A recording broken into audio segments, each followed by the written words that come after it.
Oke, halo guys, welcome back to Muda Belajar Investasi, teman trading dan investasi kalian.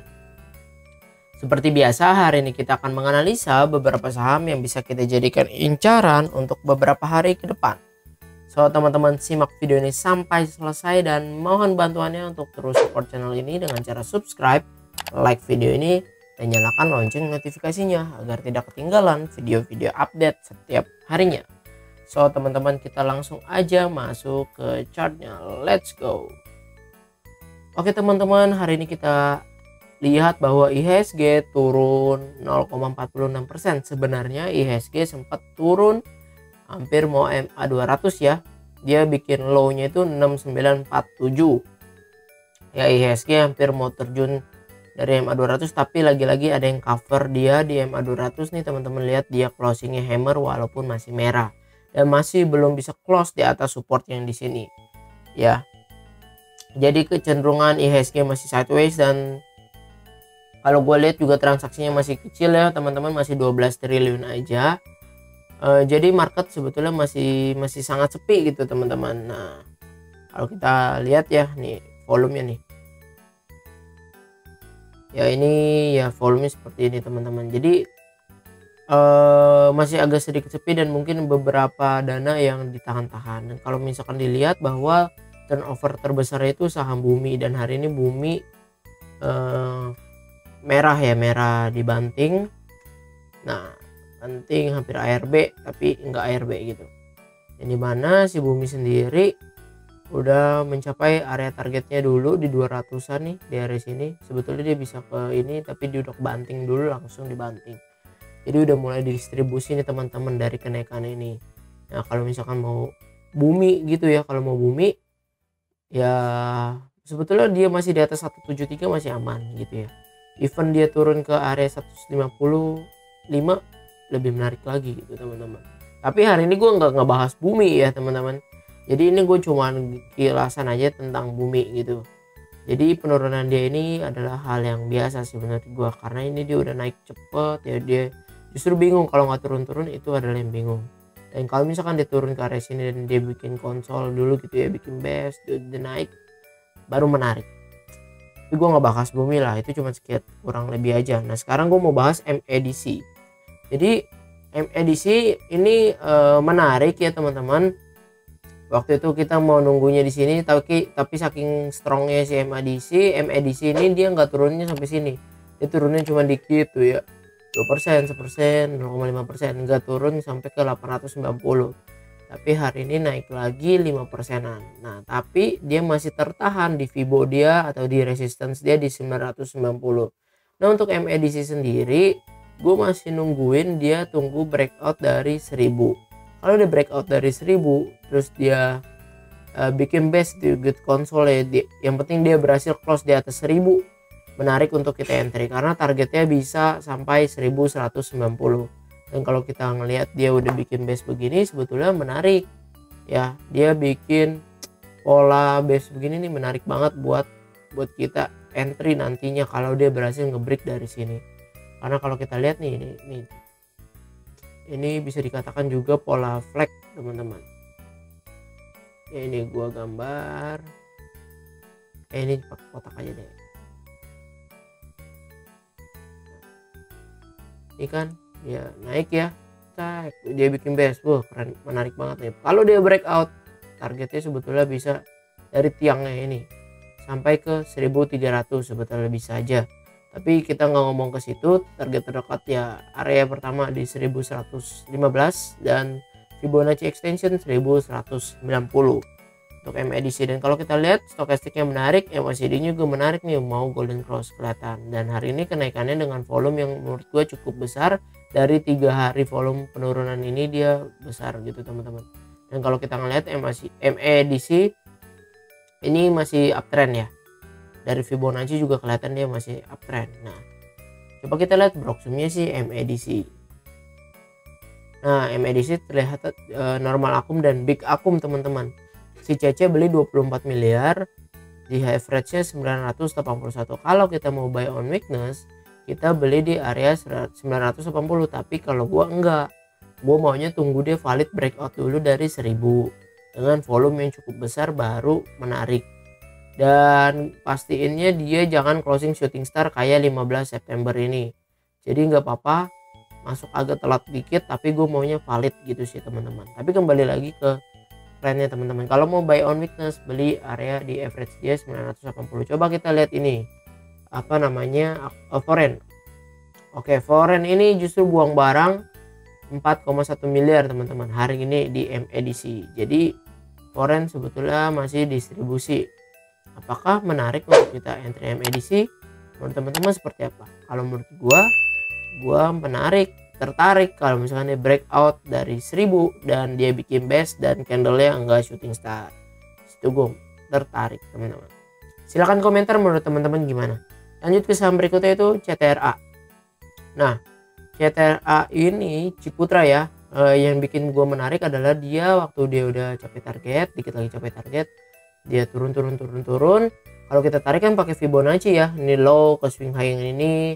Target dia ke Fibo extension masih ketahan, belum sampai turun. Dia ketahan di Fibo yang di sini 0,618. Berarti kan ini adalah golden ratio yang uptrend dan dia rebound dengan volume yang cukup besar gitu ya dibanding volume penurunan kemarin, dan dia berhasil closing di atas MA200. MA200 itu 960. Sedangkan dia closing 965. Nah, ini menarik nih teman-teman. Apakah si CTRA ada yang cover? Potensinya dia gimana kalau habis break begini? Berpotensi sampai 1015. Kalau kita lihat stokastiknya udah berada di jenuh jual ya, tinggal saatnya apakah dia mau naik golden cross. MACD juga terus melemah. MACD masih menunjukkan dia harusnya turun dulu, belum ada tanda-tanda golden cross. Jadi ada dua opsi. Yang pertama kita BOW dan kita bisa andalkan dead cat bounce-nya ke 1015, atau kita tunggu dia breakout 1015 berpotensi sampai resistance dia berikutnya 1100. Coba kita lihat broksumnya dulu untuk CTRA sendiri. Nah, CTRA hari ini big akum ya. Si NI beli 19 miliar tuh, average-nya 960. Jadi kalau kita mau buy on weakness, entry-nya di 960. Itu sama dengan MA200-nya ya. MA200 kan 963 atau 960 lah. Nah, itu kalau mau BOW. Dan kalau kita lihat BK juga akumulasi cuma masih kecil 768 juta. Coba kita lihat foreign ya untuk CTRA sendiri. Nah, foreign sebetulnya masih distribusi, tapi kemarinnya tanggal 7 dia akumulasi 9M teman-teman. Nah, jadi untuk CTRA sendiri kalau peluang buy on weakness menurut gua bisa di 960. Stop lossnya kalau dia jebol dari 920. Jadi tipis aja, jualnya tipis, jebol 920 jual dulu gitu. Dan kalau mau buy on breakout, ini tunggu dia breakout 1015, atau ya ini kan kita lihat MA20 nya ini garis biru yang di stock bit ini average dia 1007 ya, artinya kalau kita mau buy on breakout juga kita mesti lebih besar sama dengan dari harga MA20 yang ini. Jadi 1015 itu menurut gua adalah titik yang bagus gitu teman-teman. Targetnya bisa ke 1100. Menurut teman-teman CTRA menarik gak? Silahkan komentar. Lanjut ke saham berikutnya, TOWR, Tower. Nah, Tower juga hari ini naik hampir 3% ya, 2,92, dan dia rebound di area supportnya. Ini gue tarik nih. Tuh, ini area supportnya dia rebound, dan ini juga Fibonacci kuatnya 0,382. Ya, dia rebound turunnya sampai 1195, Fibonya kan 1190, dia rebound tuh naik. Dan berhasil close di atas Fibo 0,618, 1230. Dan berhasil close juga di atas MA50 1227, dia 1235 close di atas. Nah, untuk TOWR ini ya yang belum oke-nya ya volumenya kecil, lagi-lagi ya karena IHSG lagi cenderung apa ya namanya, orang tuh lagi pada takut resesi gitu kan, banyak banget udah ada berita resesi seperti itu. Nah, kalau jadi banyak banget dana yang ditahan-tahan. Gue pribadi juga seperti itu sih, makanya gue bilang ke teman-teman jangan terlalu agresif gitu kan, karena ya emang seperti itu teman-teman. Dan kalau misalnya kita ngelihat TOWR sendiri, ini kan sebetulnya dia udah bagus banget. Abis dia naik tinggi, dia bikin base di sini, dia konsol lama gini ya. Nah, ini menurut gua adalah bagus. Ini bagus banget buat TOWR, karena berarti dia bikin base supaya nanti stop lossnya kita itu enak gitu mau di mana, terus taking profitnya juga mau di mana, targetnya kelihatan dari base ini. Nah kalau misalkan kita ngelihat kalau dia breakout dari pattern ini, kita tinggal lihat aja dari kenaikan dia, kita tarik ke sini ya. Nah targetnya TOWR sendiri bisa ke 1435. Kapan nih kita nggak tahu, karena kita ukur aja dari dia naik ini 14 Juni sampai ke 8 Juli itu butuh berapa bulan gitu, butuh 1 bulan lebih. Apakah dia mencapai target 1435 butuh 1 bulan atau enggak? Coba kita ukur ya. Kalau dia breakout nih ya 1435, 13%, apakah worth it buat teman-teman 13% tunggu 1 bulan? Seperti itu sih kurang lebih hitungan kotor ya stop lossnya kalau dia masuk lagi ke sideways-nya atau jebol MA 50 jual. Risk and rewardnya itu 1:365. Nah tapi entry-nya itu tunggu dia valid breakout gitu ya. Kalau belum breakout ntar dulu, lagi-lagi jangan terlalu agresif lah di market seperti ini. Coba kita lihat Broksumnya TOWR. Nah hari ini TOWR big akum ya, OD beli 8,7 miliar, NI AK beli juga tuh 3,8 3,6, dan kalau mau BOW itu 1220 teman-teman. Di area MA50 boleh lah 1227 itu kan, 1225 gitu, itu boleh banget buat teman-teman BOW gitu di sana.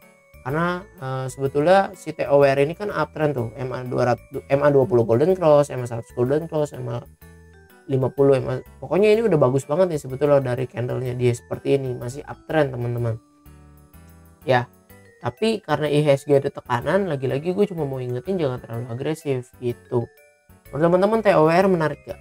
Silahkan komentar. Dan lanjut nih saham berikutnya itu BDMN, Bank Danamon, yang hari ini naik, sebetulnya tadi naik cepet tinggi banget dan dia udah kecapai Fibonacci extensionnya sih menurut gue ya.